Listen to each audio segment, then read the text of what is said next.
Hello everyone, welcome to my channel. So hashtag 30 days mango recipe challenge has started. So this is the first recipe, that is mango pachadi.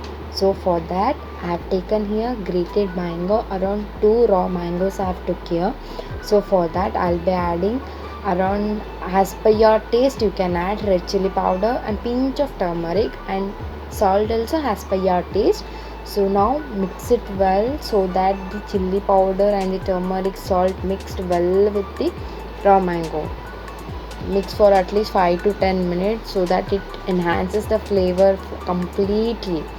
So do not forget to like, share and subscribe to my channel, and do comment for more new mango recipes, that is hashtag 30 days mango challenge recipes.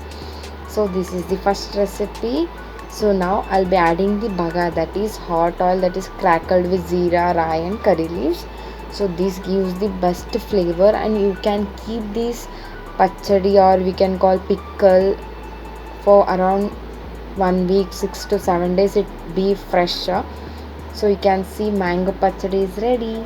Thank you.